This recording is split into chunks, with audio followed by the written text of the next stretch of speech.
I'm Dr. Jeff Kieliszewski, forensic psychologist. Welcome to my YouTube channel. Today I want to talk about the topic of clergy sexual abuse from the perspective of a forensic psychologist with a personal twist. Now, as a forensic psychologist, I've talked to several people over the years who have been victims of clergy sexual abuse. I've also talked to and examined clergy members who have been accused of sexual abuse and convicted of abuse as well. Now, where this becomes personal, I grew up in Michigan, and this past week, the Michigan Attorney General released a report of an investigation of clergy sexual abuse in the Catholic Church, and specifically in the diocese that was over the church that I went to as a kid. Now, this investigation started in 2018. And it went up to current day. And the Michigan Attorney General is releasing reports each week on different dioceses.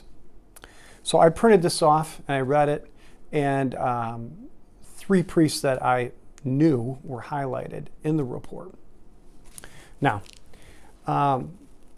for our discussion, I think it's important for us to define what we mean by clergy sexual abuse. I found a definition in the research that I thought is quite good. And the definition of clergy sexual abuse is: clergy sexual abuse happens when a person with religious authority intentionally uses their role, position, and power to sexually harass, exploit, or engage in sexual activity with a person. Now, we're all aware of the media coverage that exploded in the early 2000s, particularly with the series that the Boston Globe did on sexual abuse in the Catholic Church there and how the church responded to this. As a result of that story, other news outlets and investigative journalists began to investigate how the Catholic Church handled these allegations, and several reports came out and it got a lot of media attention, and still does when it comes up from time to time. As a result of these investigations by journalists and these news stories, there were several lawsuits against the Catholic Church. There was legislative actions in several states around this issue. And even the Catholic Church as an institution instituted several changes in how they handle allegations of abuse. Now, I'm not going to go into all the actions that took place as a result of the media coverage. You can easily research them on your own. But I will say that because of the news stories and the attention given to this topic, there's also been a lot of misconceptions, myths, misinformation, stereotypes, and a lot of off-color jokes by comedians about this issue. One sort of stereotype or possibly misconception is that clergy sexual abuse is rampant in the Catholic Church, but not in other religious denominations. Well, if you look at the research, you'll find out that clergy sexual abuse occurs in all religious orientations and all religious institutions, or I should say types of religious institutions. And there's a lot of theories and ideas about causes of clergy sexual abuse. For example, there's arguments that celibacy among Catholic priests leads to this type of behavior. There's a lot of theories that the failure and problems with disclosing this abuse led to more abuse, that failure to disclose occurred at the institution level, that it also was an issue with victims not feeling comfortable disclosing. There was the idea that Catholic churches a lot of times wanted to handle these things on their own and not inform the authorities. There's also an argument that a lot of Catholic priests would disclose that they had abused people during confession or the sacrament of penance, and that in a sense protected them from who they confessed this to reporting it to other people. There's been ideas that a lot of Catholic priests are homosexual, and this kind of plays into the myth that homosexual men are at a higher likelihood to sexually abuse children, which we know in the research is not true at all.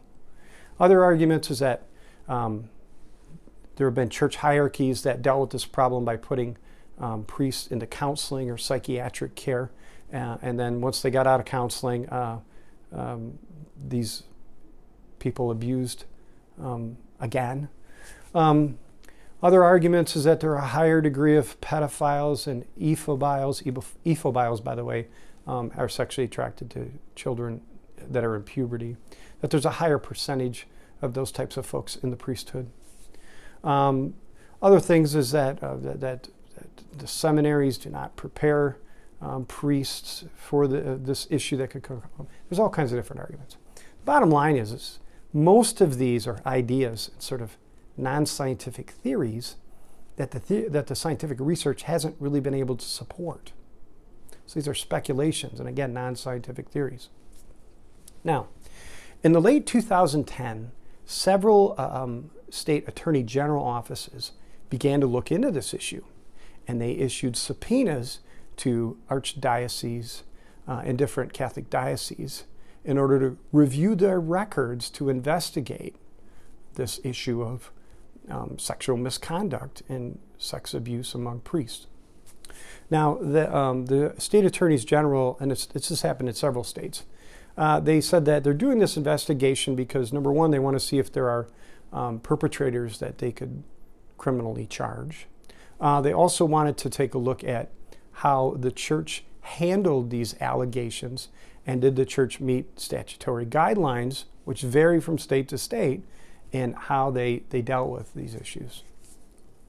Now, the report that I read from the diocese where I grew up looks at records beginning in the 1950s and up until the 2000s. And like most state attorneys general, when they're doing this investigation, they publicize a hotline and inform the public they're doing this investigation and ask for people to call in with to describe the abuse that occurred with them. Now, the report outlines a review of records. It talks about calls to the hotline, interviews with people alleging abuse, and it even goes as far as to talk about lie detector results for people who submitted to lie detectors, priests, and people who were alleging abuse.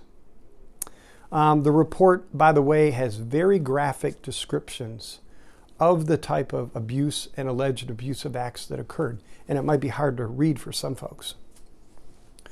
Well, like I said, I know 3 priests that were in the report from the diocese where I grew up, and in fact, one was my priest while I was growing up as a kid in the 70s and early 80s.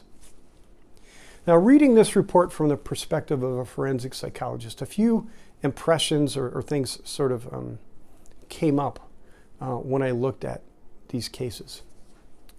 The one was that the investigations of the church files showed a variety of sort of different types of sexual misconduct.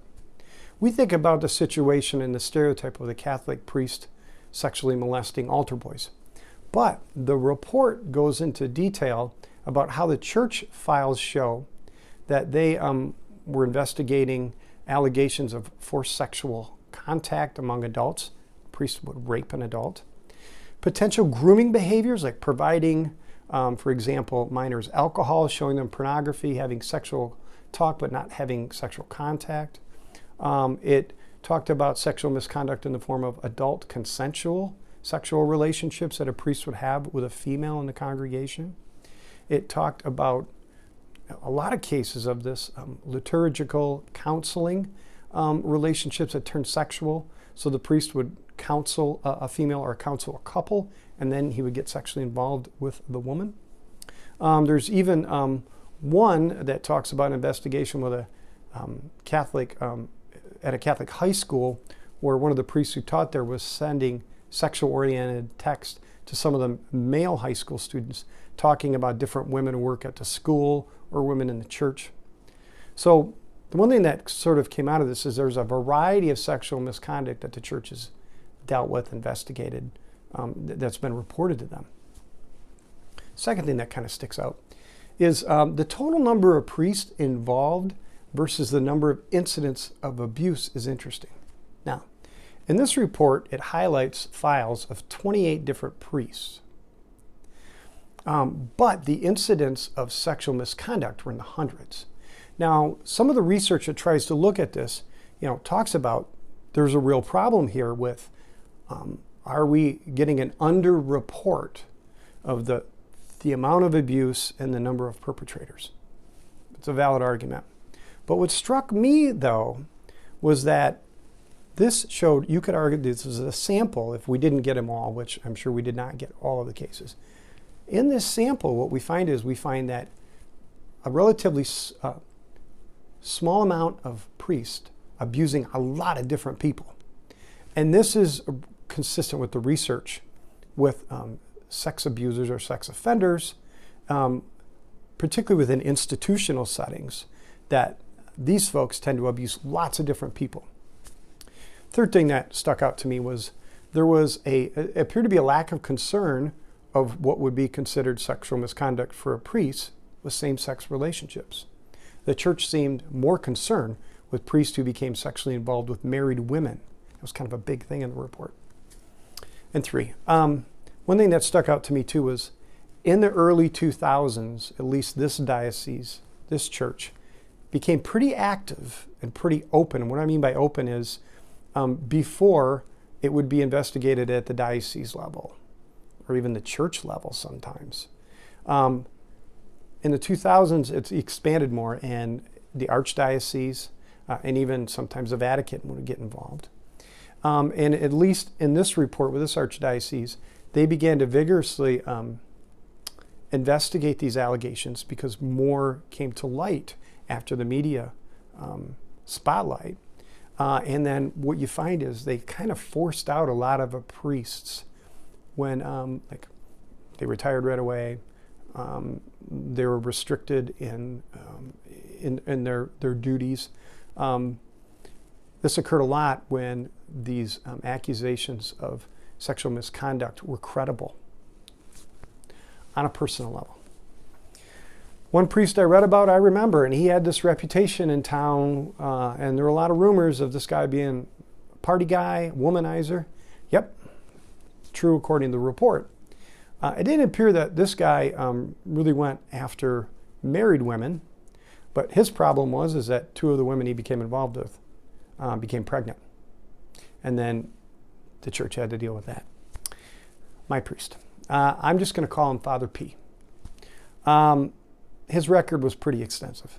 To be honest, I always thought the guy was kind of a jerk anyway.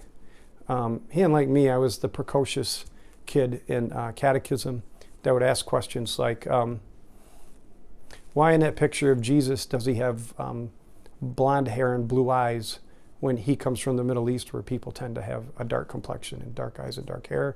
And he would say things like, you just need to have faith, my son. The one thing that really stuck out is very creepy about what this guy did. And for me to say something is creepy is pretty significant. There's a statement in there where he had a sexual affair with a woman, and then she was upset and was concerned that she was a married woman, that this was adultery and this was a sin. And on the spot, he said the necessary prayers and gave her physical absolution from her sin, and then had sex with her. All right, this topic of clergy sexual abuse and clergy sexual misconduct is a huge topic with all kinds of different twists and dynamics, and it's a very complicated topic. Now, if this is something that interests you, check and see if your state attorney general has done this type of investigation and issued this kind of report, because when you read this report, it really gives you more of an on-the-ground perspective of this issue rather than the presentation that you might see in media outlets or news stories. All right, if you're interested in forensic psychology, subscribe to this channel. Also pass this along to others who might be interested in these type of topics. You can also find me on social media. I'm on TikTok, Facebook, Instagram, and Twitter, or X as they call it. Everything is under Dr. Jeff Kieliszewski, forensic psychologist. Thanks.